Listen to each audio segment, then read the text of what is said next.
Wait a minute, didn't they use this exact same song for Survivor Series not even half a year before this event? Why did the WWE end up using this song for WrestleMania as well? Did they literally run out of song ideas and thought, why don't we just use one we used for Survivor Series? I'm sure no one will notice. Guess what? I noticed. Welcome to the emotion! Also, I like this song, I admit that, but I hate what WWE did to it by editing the lyrics. You know, there's lyrics that go like this. I get a feeling that I never had before. And WWE took out the I part. Now it's get a feeling that I never had before, which has the lyrics not making sense anymore. What's wrong with leaving the I in there? WWE fans are still filing in! WWE fans are still filing into the stadium? What, was there ticket issues going on or something like in 2016, 4 years later? Wait, we're kicking things off with a World Heavyweight Championship match? 2 years in a row? What is it with WWE putting their world titles at the start of WrestleMania? It's 100% stupid. Also, Sheamus won the Royal Rumble match, which means he will be in the main event of WrestleMania. Instead, it was like, yeah, I won the Royal Rumble match, which means I am opening this show for some stupid reason. Seriously, I'm already pissed off at this event, and we just started. Oh, man! Did it! Oh, come on, this is stupid, and this is a kick to the balls of all the fans who expected a great match between these two wrestlers. It's dumb enough that the world title kicked off WrestleMania, but to have it last only 18 seconds is even more dumb. Hey, for those of you who were excited for this match because of the awesome build-up to it, the refund stands are this way. For 18 seconds of a wasted world title match, this event gets 18 sins. Allow me to introduce to you Mr. John Laurinaitis. Yes. Yeah. Who's standing right behind me, making this dramatic entrance look unnecessary. You are creating a moment that will be etched in the annals of WrestleMania history.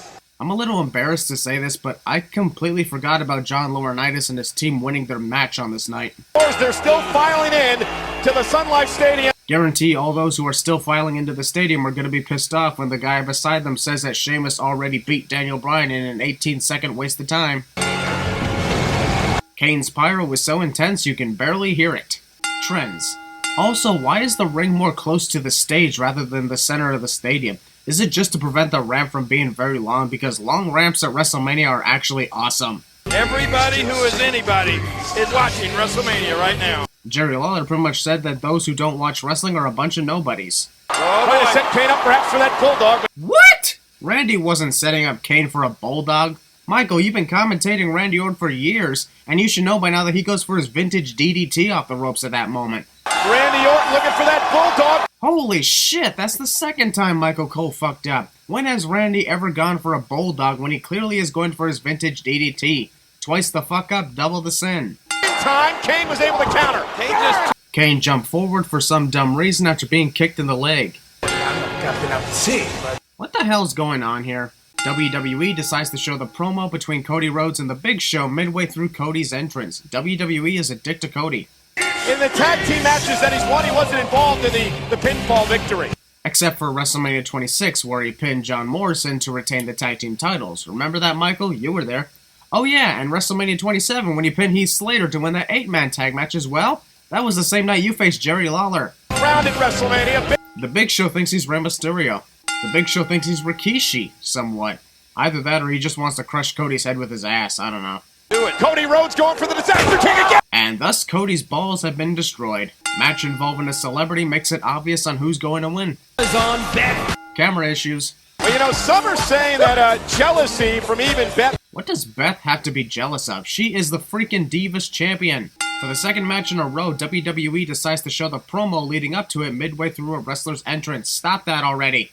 WrestleMania match made official just because of a simple touch to the chin. Just goes to show that anyone can compete at WrestleMania for any reason. For the honor of the WWE fans, I challenge Vince McMahon to a match at WrestleMania with his CEO status on the line. It is glorious. Glorious. Hey, wait, look at this. Hey, the stink face is not supposed to look sexy. You are depriving the awesomeness of that move. Nicely, gonna work on the injured. The fact that fans are chanting for Daniel Bryan proves they're not into this match, and somehow I don't blame them as much. I wasn't entertained by this match as much, knowing full well that since a celebrity is competing in a match at WrestleMania, it'd be obvious that they would win. I mean, it's... Oh, watch out. Come on, Beth. Come on, Beth? Is Jerry seriously acting like Beth hitting a simple kick on Maria is wrong? because we are in the WWE. It was Maria's choice to get in the ring, so don't expect the other wrestlers to take it easy on her. Continue here. Look at Eve. Whoa! Eve. Maria does basically what I would do to anyone that twerks in my face. I hate twerking. I totally did not do that at WrestleMania this year when New Day entered. No, this is not good. Get down from there. Slowest climb to the top rope I have ever seen. Jim Ross is calling only one match and not the whole night. Is the end of an era. One of the most hyped up big time matches of the night is happening not even 1 hour into this 4-hour show. Why not just put it as the main event or just before The Rock vs. John Cena? Also, end of an era? That was misleading advertising right there, because what era ended on this night? I honestly can't come up with anything here. The Undertaker had told Triple H, "We are the last of our kind," which made me believe they would both have their final match on this night.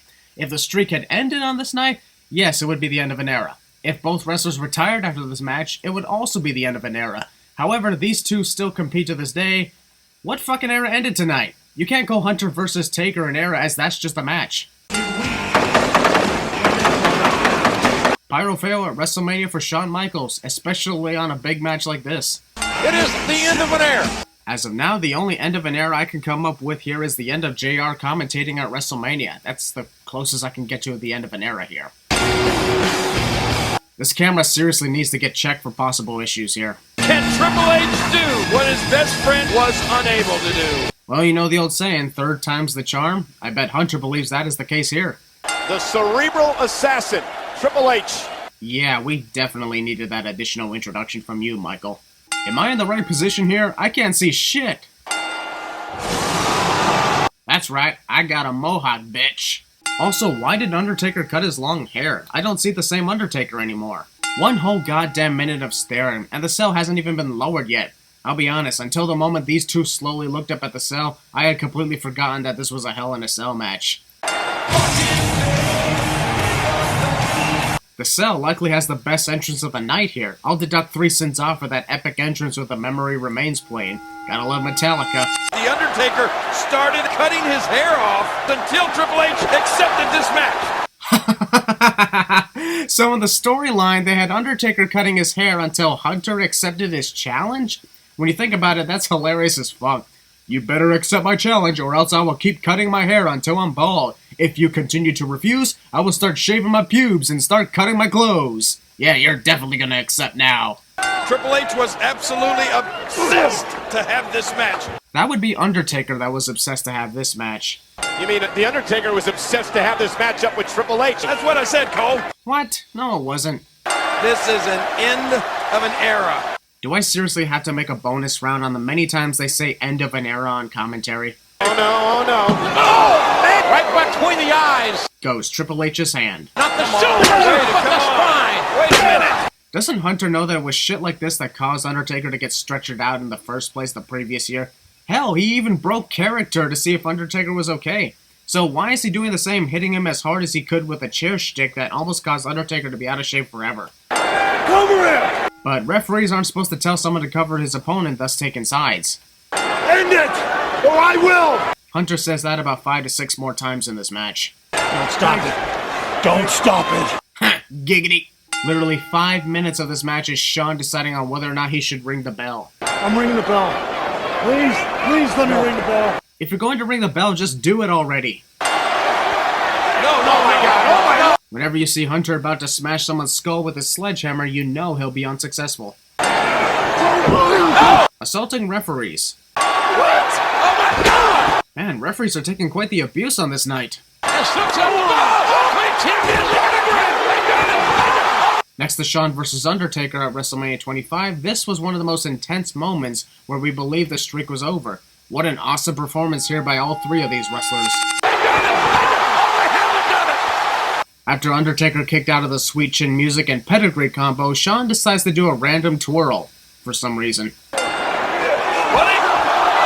Shawn did super kick Hunter for that. Ew. Shawn actually did a 3 count right there. Did they seriously censor the audio over the goddamn D-Generation X crotch chop? Like, what the fucking fuck? That makes no sense, censoring the audio for a non-verbal gesture. If you tell me they did it because it's a PG show, need I remind you that DX had their last run in the middle of the PG era? The count and the 3! The bell taking forever to ring after the match is over. Also, thank you for putting on the best match of the night and having so many the streak is over moments. I will deduct 20 sins, which is ironic to Undertaker's 20th victory. I've obviously been saying this for a long ass time, but this right here was the perfect time for Undertaker to retire from the ring. Retire at a perfect 20 wins with no losses. Also, if you truly wanted to go with the end of an era tagline, either the streak dies or one or both of these wrestlers retire. I guess that tagline was just to sell tickets with no real meaning to it. This aftermath lasts 10 minutes. Not really demonic of the Demon of Death Valley now, is it? The Bella Twins on separate sides. And the intern, general manager. After over 6 months of running WWE Raw, why are we still calling John Laurinaitis the interim general manager? Sponsors WrestleMania. Skip! Why wasn't this match an elimination match? Would have been much more exciting and intense rather than one fall to the finish. They're watching all over the world live in places like Didn't you say that about 3 times already during this event? Jack Swagger. What has he ever done at WrestleMania? He was in my corner last year when I won. I'm surprised that Michael Cole doesn't remember Jack Swagger winning the very last Money in the Bank ladder match to ever occur at WrestleMania. He's been on more manhunts than the FBI. I have no idea how many times Jerry Lawler has said that a female has been on more manhunts than the FBI because I lost count. This would have been the perfect moment for Teddy to attack John. Yeah, get around there. Why didn't Zack just ignore Eve being in the ring? While I don't condone Eve's appearance in the ring, at the same time I also blame Zack for the team's loss. This happens at least once in almost every marriage. Also, post-match assault. That rule stating you will be disqualified for being outside of the ring for more than 10 seconds, even though it takes longer than that for a countout to occur. WWE shows the promo for this match right in the middle of Chris Jericho's entrance. Why does this keep happening? Oh, and insulting, embarrassing. Even though this was one of the best matches of the night next to the Hell in a Cell match, a large chunk of it was Chris trying to make sure CM Punk gets disqualified. Punk unintentionally mooning the crowd. Even though Chris wants to get Punk disqualified so he can win the title, he does realize that he's basically asking for brain damage. Also, not only does Chris want Punk disqualified, but he also wants Punk to break the rule of hitting chair shots to the head.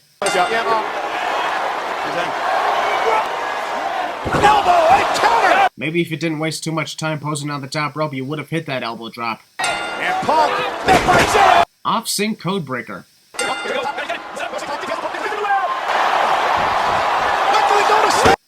Didn't learn your lesson from taking forever on the elbow drop, did you?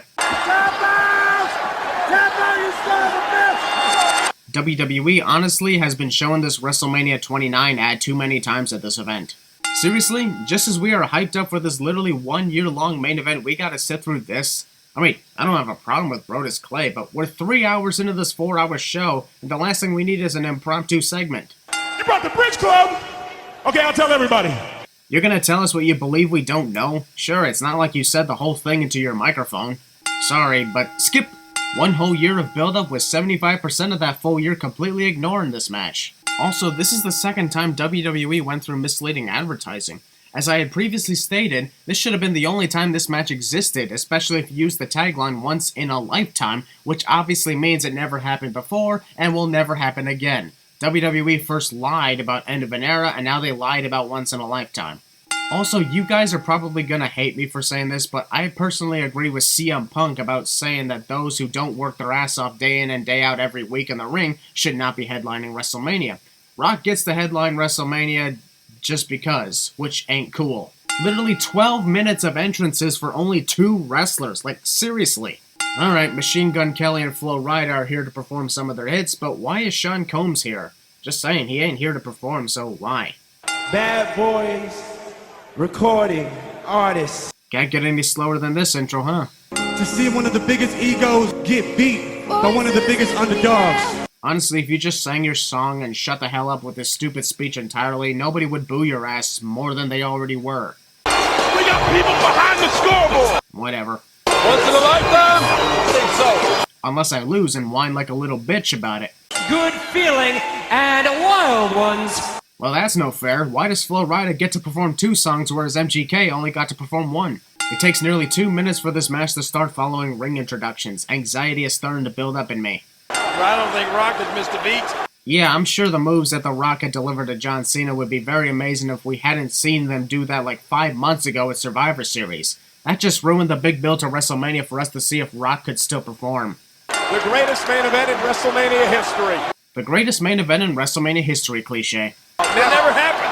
Rock telegraphed to that time. John waited nearly 3 seconds for Rock to punch him. Quit making shit obvious, John. It didn't work. Rock wasn't even close to hitting John with that kick. Look at this now. Rock had his hand on the barricade the whole time, which would prevent him from landing on it, yet he still hit it anyway. What's he doing here? And again, same sin with the table. Now Cena starts to gain momentum. Even The Rock somehow falls for those shoulder tackles.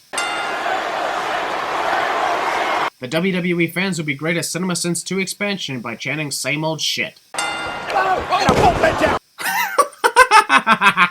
That was one of the most awkward double clotheslines I have ever seen. Take a look at the fans for a moment. I gotta piss. Oh no! You had one job, John. One job. And you couldn't properly sell the rock bottom. Down, John. What he does! Legs locked to the back of the net. John clearly landed on Rock's back, and his legs didn't even connect with Rock at all. It was more of a, ass drop or something. Rock leaning back with all his weight on him. Doesn't look like Rock is leaning back with all his weight on John. Also, how the hell is that a sharpshooter when Rock clearly doesn't have the legs hooked under his arm? All he did was cross the legs and hang on to them rather than locking them. The Rock could easily slip his head through John's arms in that STF as John doesn't even have the hold locked in properly. Referee tests arm for consciousness from wrestler, and the wrestler always returns to strength on the third time, cliche. I can't believe it! Finishing moves are like taking body slams these days. 30 minutes into this match, and it's like finishing moves don't affect either wrestler.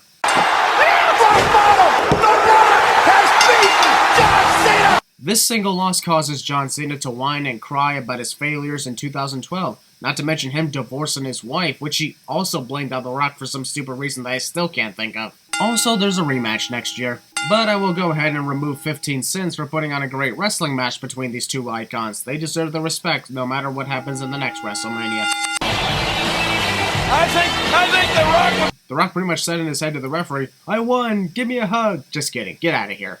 The Rock didn't beat me, I beat me, which I know doesn't make sense, but I'll roll with it and see if it gets me anywhere, face. It was the greatest WrestleMania of all time. It was the greatest WrestleMania of all time, cliche. Like, seriously, this is said like once every single year.